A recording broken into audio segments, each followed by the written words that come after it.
Top Democrats being criticized for rushing to judgment in the Jussie Smollett case. The jury seeing new video evidence prosecutors say shows Smollett during a dry run the day before the incident took place. Joe Biden and Kamala Harris are being called out for these initial reactions, where the now President Biden blamed homophobia and racism and said, "We are with you, Jussie." And Harris called it, quote, an attempted modern-day lynching. A lot of issues to unpack here. Jussie, I'm going to go to you because I know you have a list. I do. And you love to lead with a list. No, I do, because I made a list of hoaxes, recent hoaxes that I think need to be... Moon landing? No, recent, I said. Oh, okay. These are just the recent left-wing hoaxes that I think the America needs to know about. The Smollett hoax, the Russia hoax, the Fine People hoax, the Kavanaugh hoax, the Covington hoax, the COVID came from a wet market hoax, the mostly peaceful protest hoax, the Kyle Rittenhouse was a white supremacist hoax, the James Blake was unarmed hoax, the Waukesha SUV was just fleeing a knife fight hoax, Trump pepper sprayed protesters for a photo op hoax, Trump called fallen soldiers losers hoax, Trump told people to inject bleach hoax, the Hunter Biden laptop was a hoax. So you put all this together with Smollett and all this other stuff, you have to assume as a consumer of news in 2021 that the initial reporting from the mainstream media is always wrong. If you work backwards from that assumption that what you're being told initially is a hoax, you'll get to the truth in a week or two, or that day if you watch Fox. So a big corollary. Let it sink in. Well, I'm leading this segment, so I can't take a timeout, but believe me, you've impressed something upon me. Thank you. Public confidence is really what's in danger here. So Jussie Smollett will go through the court system.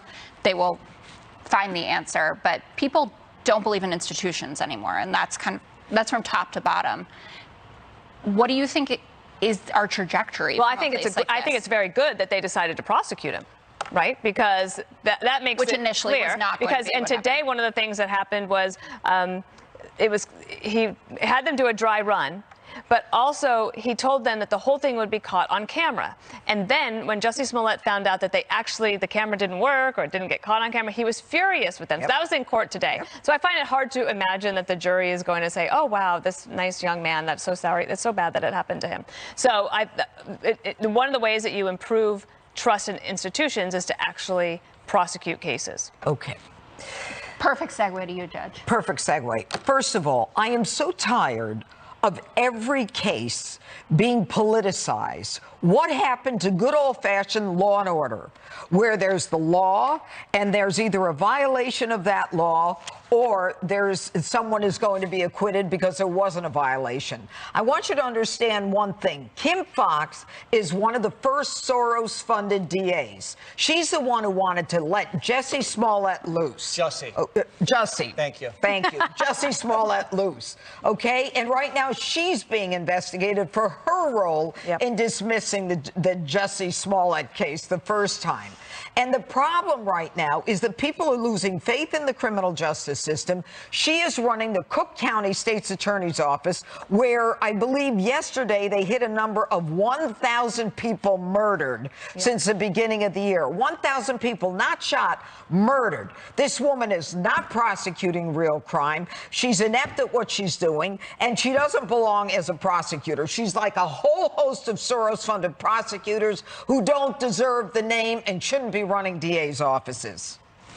So, Greg, I'm not sure that you'll want to pick up on this, but something I at least wanted to get out there is the language problem in discussing these cases. So you have a modern-day lynching, which is a pretty serious thing to say.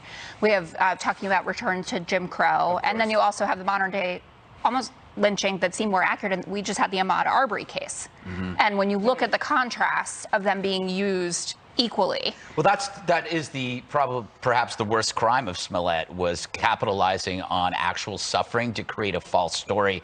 Why do people fall for this story? It's easy to fall for it because it's the safest route in a race-centric world. Like, of course, Biden's going to have somebody write something stupid like that tweet, and of course Kamala Harris is going to fall right in sync with it.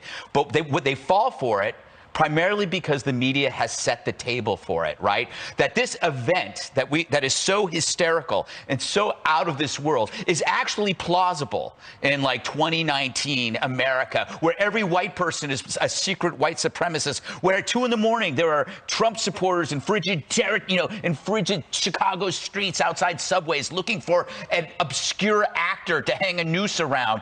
We are supposed to believe that, and the fact is, if you say you don't believe it, then you might be a racist.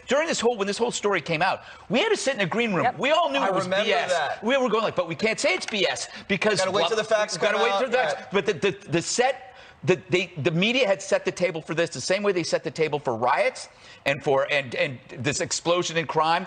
The demand for hate crime product exceeds the supply. And Smollett understood that and took advantage of it. He's got to go away. He probably won't because they're afraid. Racism, inflation. Racism, inflation. That's there what you we're go. getting. There's also 3,000 hours of police work that was wasted. True. On this. That's why I've got to prosecute. Which is terrible.